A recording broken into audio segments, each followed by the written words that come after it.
Nous allons accueillir une dame et sa fille. Le papa, et donc l'époux, est décédé dans des conditions tragiques. Il y a beaucoup de chances pour qu'il y ait eu erreur médicale. Nous allons essayer de vous le prouver et d'obtenir réparation. Appelons maintenant Madame Rallo et sa fille Adélaïde. Marcel est accompagné par sa fille Adélaïde. Son mari serait décédé des suites d'une erreur médicale. Pour éviter un procès, la compagnie d'assurance de la clinique a proposé une transaction amiable. Seulement voilà, Madame Rallo n'a jamais été indemnisée. Bonsoir à toutes les deux, merci d'être sur le plateau de Sans aucun doute. Bien évidemment, comme il s'agit d'une erreur médicale, nous avons convié l'un de nos spécialistes médecins, c'est le docteur Courtois, qui, je vous le rappelle, dirige une association qui aide les victimes d'erreurs médicales, et le docteur va nous aider tout au long de ce dossier. Merci docteur d'être là.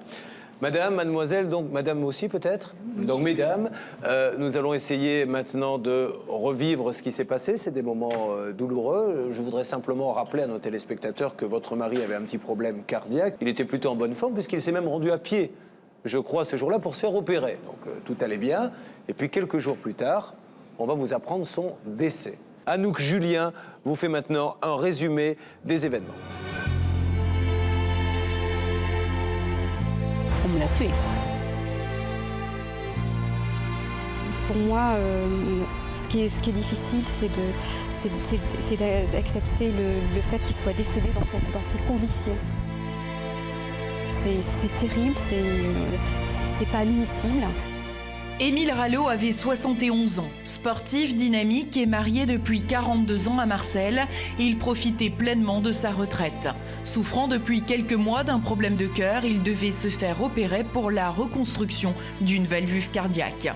Quand il s'est rendu dans une clinique du sud de la France, il était convaincu qu'il sortirait quelques jours plus tard vivant et guéri. Nous sommes le vendredi 6 avril 2001. Et il m'a dit au revoir Marcel, et c'était les dernières paroles que j'ai eues, quoi. L'opération d'Émile ne se déroulera pas comme prévu. Il ne sortira pas de la clinique vivant. Il décédera 4 jours plus tard, le mardi 10 avril 2001. Une erreur médicale aurait été commise au cours de l'opération.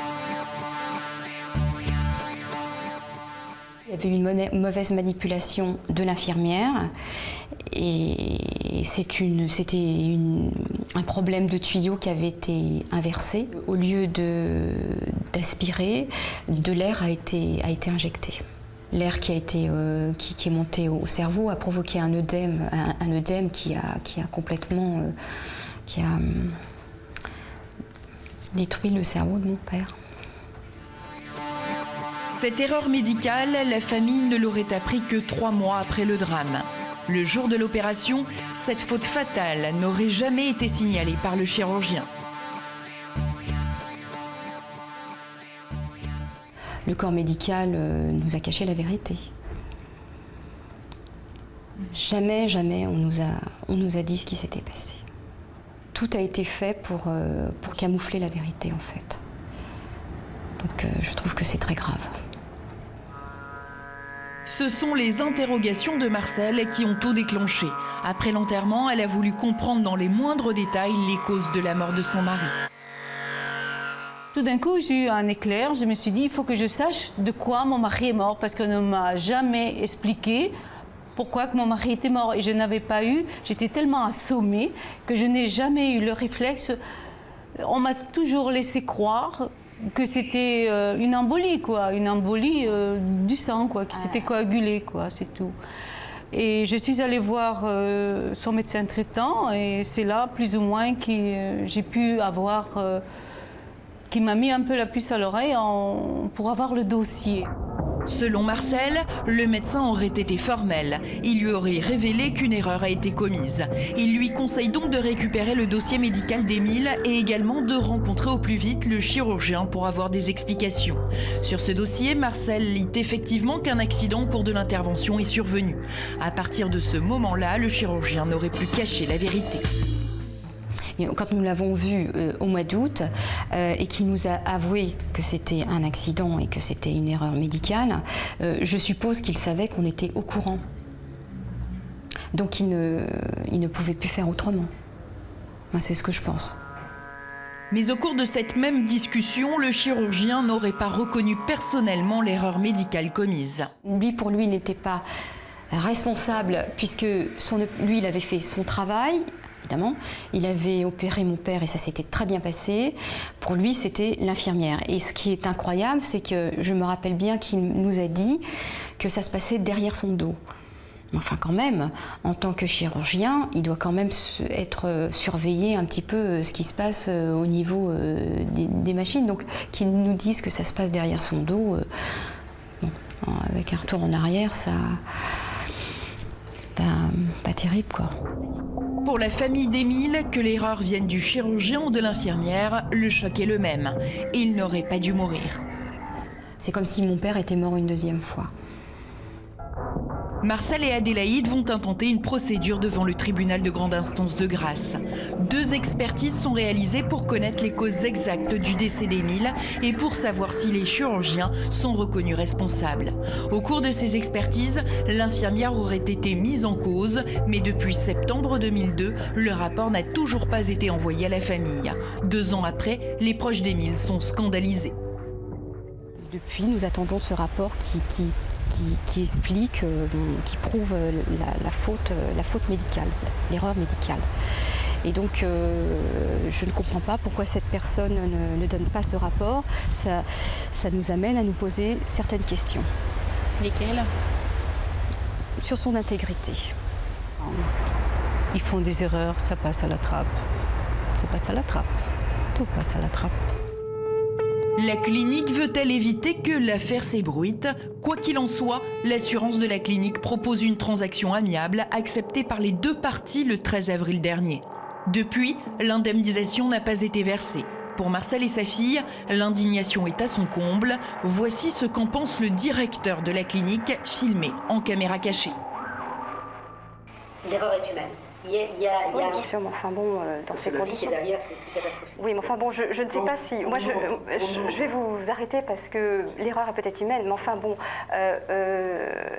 les personnes, le chirurgien qui a opéré mon père, ainsi que son équipe, nous ont caché la vérité.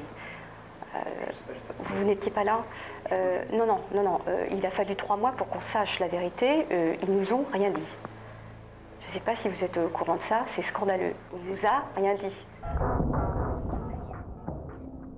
Cet entretien dure 30 minutes et pour le directeur de la clinique, si Marcel et sa fille n'ont pas été indemnisés, c'est parce que le rapport d'expertise n'aurait toujours pas été rédigé 3 ans et demi après le drame. Notre assurance et votre assurance, enfin votre avocat, je dirais, par rapport à notre assurance, est obligé d'avoir le rapport d'expertise.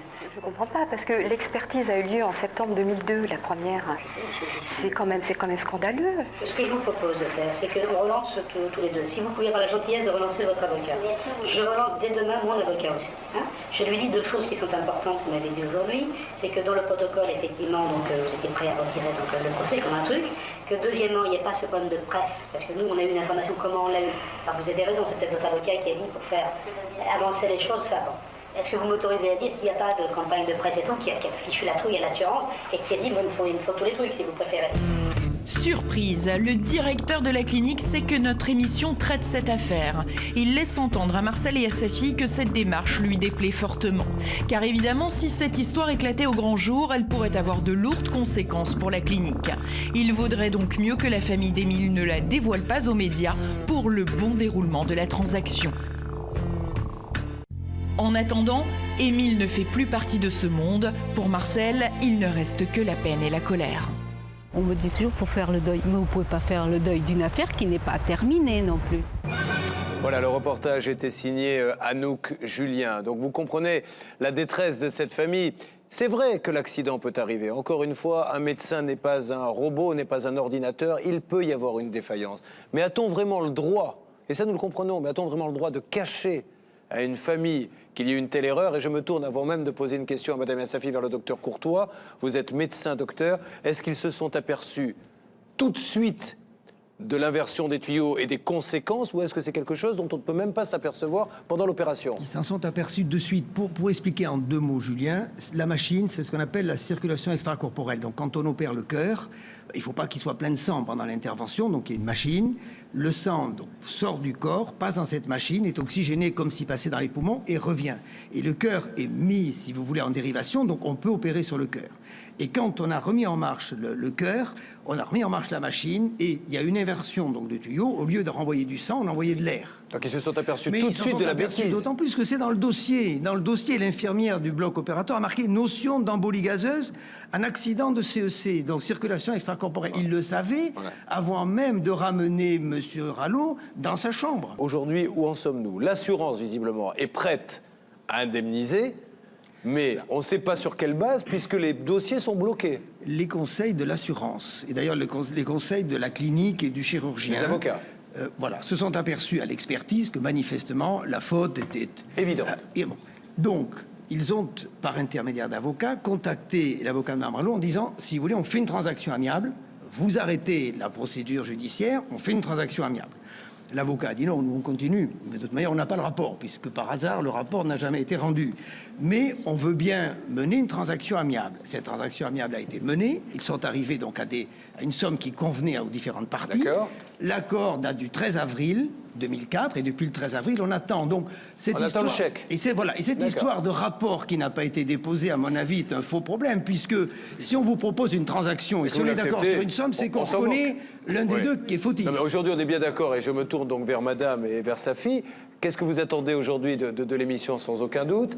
C'est quoi? C'est d'avoir enfin en main propre, en main, ce chèque qui, fermerait définitivement le dossier? Absolument.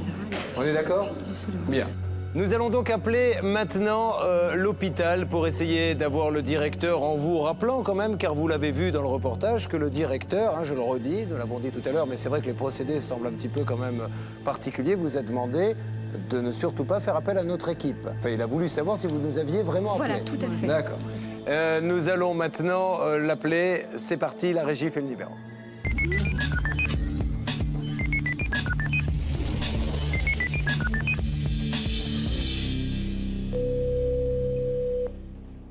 Allô? Oui, allô? Oui, bonjour. Oui, bonjour, j'aurais aimé parler à monsieur. Écoutez, il arrive en principe vers 14h30. Je vous remercie, bonne journée. Au revoir. Au revoir. Nous allons maintenant essayer d'appeler l'expert. Pourquoi? Car il y a eu, docteur Courtois, 2 expertises. L'une en 2002, l'autre en 2003, des expertises judiciaires. Et aujourd'hui, en 2004, il n'y a toujours aucun résultat de ces expertises. Tout à fait. Et je sais même que l'avocat de Mme Rallo a écrit une lettre au président du tribunal pour l'informer de la carence. C'est pour ça que nous allons tout de suite l'appeler pour demander des explications. La régie fait le numéro. Après avoir tenté de joindre le directeur de la clinique en vain, nous tentons de joindre l'expert, sur qui repose également le dossier de Mme Rallo. Bonjour. Oui, bonjour madame. Pourrais-je avoir, s'il vous plaît, le professeur?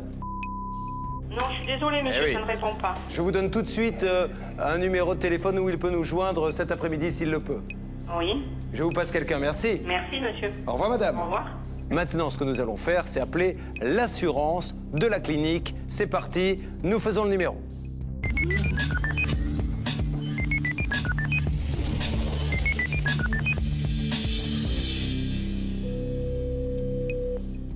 Allô? Oui, allô? Oui, bonjour, monsieur. Oui, bonjour madame. Pardonnez-moi de vous déranger. Je vous explique donc le but de mon appel. Julien Courbet explique à la responsable des sinistres de l'assurance la situation de Mme Rallo.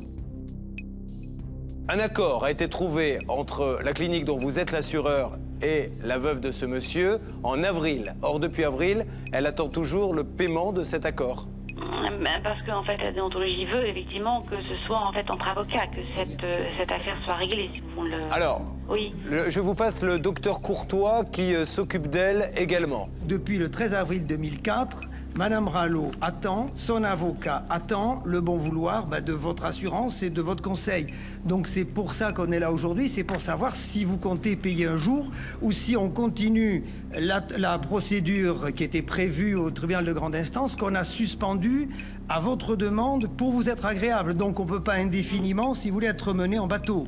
D'accord. Bon, écoutez, pense que moi, c'est je ne peux clair. pas vous répondre, hein, parce que je ne connais pas ce... Alors, madame, ce je dossier. vous Oui, demande de donner quelques coups de fil et je vous rappelle d'ici une bonne heure et demie. pas de souci. Par contre, il faudrait aussi que je prenne contact directement avec l'avocat donc de Madame Rallo. Hein. Écoutez, rappelez-moi d'ici une petite heure et on fera- D'accord. Merci beaucoup, madame, pour votre amabilité et votre disponibilité. À tout à l'heure. Je vous en prie tout à l'heure. Au revoir, monsieur. Merci.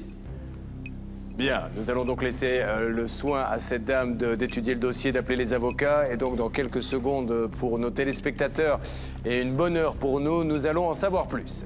Maître. Oui, étant observé que très souvent on nous répond quand vous téléphonez, il y a des discussions d'avocat à avocat. C'est vrai que quand les avocats se parlent entre eux, c'est leur affaire, mais rien n'interdit aux personnes de discuter directement et madame de discuter avec l'assureur sans passer par le canal des avocats. Il y a Ne vous énervez un droit pas. de contact, jamais.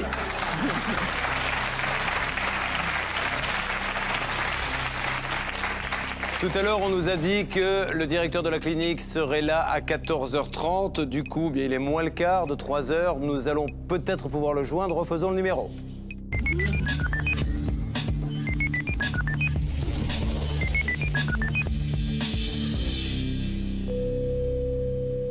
Allô? Allô? Oui, bonjour. Oui, bonjour, monsieur le directeur. Pardonnez-moi de vous déranger. Monsieur, nous sommes dans le cadre de l'émission, donc sans aucun doute, où nous essayons, vous devez vous en douter, d'aider une dame qui s'appelle Madame Rallo, dont le mari a été opéré dans votre clinique. Alors, on ne va pas revenir sur ce qui s'est passé. Ce qui est fait est fait. Je crois qu'un accord, me semble-t-il, si vous connaissez ce cas, est intervenu entre Madame et vous, la clinique, via l'assurance, en avril. Oui, c'est-à-dire que ce dossier, effectivement, est aux mains des avocats de différentes personnes. Hein, Oui. Et donc, je me suis renseigné, un accord est bien intervenu, oui. Alors, comment se fait-il que depuis le mois d'avril, cette dame n'ait toujours pas été payée? Écoutez, là, monsieur, il faudrait voir avec notre compagnie d'assurance. Hein. Nous avons donné notre accord tout de suite. Hein. Monsieur, le client, c'est vous. Le client d'assurance. Si vous les appelez en leur disant maintenant il faut payer, je pense qu'il n'y a aucune raison pour qu'ils s'y opposent. Le docteur Courtois va vous parler, il s'occupe de madame. Oui. Oui, bonjour monsieur le directeur. Bonjour. L'accord est intervenu au mois d'avril dernier, 2004, et un contact a été repris simplement il y a 4 jours, lorsqu'il y a eu un petit peu vent d'une éventuelle émission de télévision dans laquelle Madame Rallo interviendrait. Donc, si vous voulez, aujourd'hui, rien n'est réglé. J'ai eu l'avocat de Madame Rallo hier encore, aucun contact, simplement un message téléphonique laissé sur un répondeur disant qu'effectivement, si Madame Rallo n'allait pas à l'émission, ça irait peut-être un peu plus vite. Mais aujourd'hui, malgré l'accord signé au mois d'avril, rien n'a été fait. Je pense que quand même, vous êtes le client et vous pouvez peut-être intervenir auprès de l'assurance en disant maintenant ça suffit, il faut arrêter. Parce que, monsieur le directeur, moi, nous ne sommes là pour incriminer personne, simplement pour aider cette dame. Mais à un moment donné, son mari vient se faire opérer, décède, il y a eu une inversion des tuyaux à cause de l'infirmière. Pendant 3 mois, on va lui dire qu'on ne sait pas de quoi il est mort. En tout cas, personne ne lui dit, alors qu'un médecin sait immédiatement, lorsqu'il y a une inversion de tuyaux entre l'air et le sang, etc., ce qui s'est passé. Donc ça fait quand même beaucoup pour cette dame. Donc aujourd'hui, je veux bien croire, monsieur, que vous n'y êtes pour rien, mais soyez sympathique, au moins pour elle, hein, pour ce qu'elle vit maintenant depuis longtemps.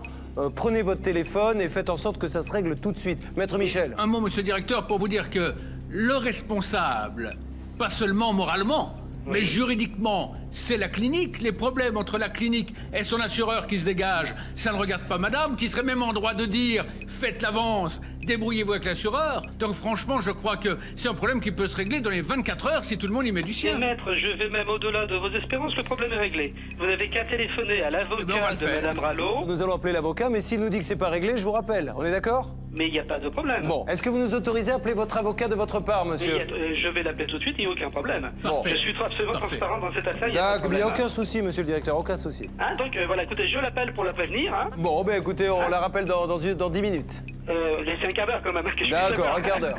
Ça marche. D'accord. Merci, Voilà, au revoir.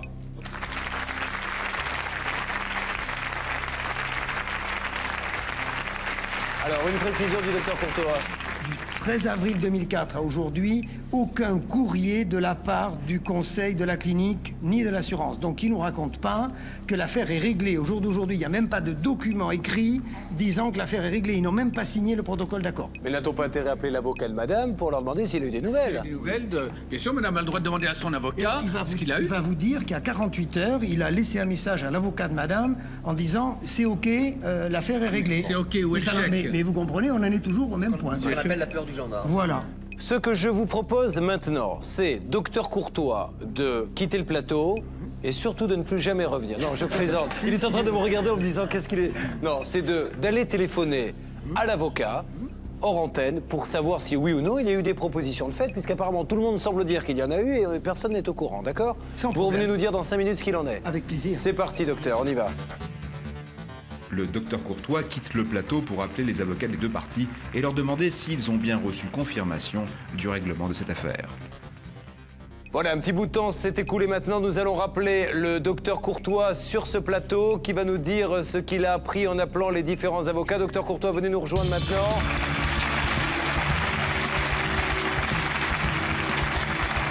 Alors, docteur, quelles sont les nouvelles? Les nouvelles sont très bonnes. Je viens d'avoir l'avocate de Madame Rallo qui m'a précisé qu'il y a 10 minutes, un fax était arrivé à son bureau. Il y a 10 minutes? 10 minutes. Et ce fax confirme uniquement le document du mois d'avril avec les mêmes chiffres, mais l'avocate stipule que si Madame Rallo donne son accord, on renvoie ce document et sous 48 heures, elle aura son chèque. Bien.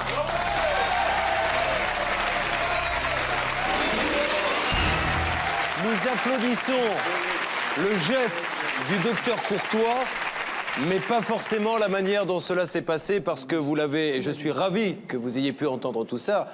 Il y a quelques instants, on nous a dit, mais c'est parti depuis longtemps, il a fallu qu'on l'en téléphone pour que le fax parte en urgence. C'est-à-dire qu'il a dû être écrit à la vitesse de Schumacher, parce qu'il y avait eu, il vous a confirmé qu'il n'a jamais eu Il n'y a jamais eu d'autres documents depuis le mois d'avril. Voilà, donc on se moquait un petit peu de vous, madame, hein, il faut quand même appeler un chat, mais vous le saviez. Donc mais maintenant, c'est sûr, si vous dites « OK », tout à l'heure, le docteur Courtois fera le lien, vous aurez votre chèque dans 48 heures. Est-ce que vous êtes content? Alors maintenant, il ne reste plus, docteur Courtois, pour vous à récupérer ce chèque et à le donner à cette dame. Nous en profitons, elle s'inscrit sur votre téléviseur pour rappeler les coordonnées de votre association à but non lucratif. Bien évidemment, vous êtes là pour aider les victimes d'erreurs médicales ou autres. En tout cas, au nom de l'équipe, merci Monsieur Courtois. Nous allons vous raccompagner toutes les deux. Et j'espère que vous allez pouvoir passer, madame, à autre chose, d'accord? Merci à vous. Bonne journée.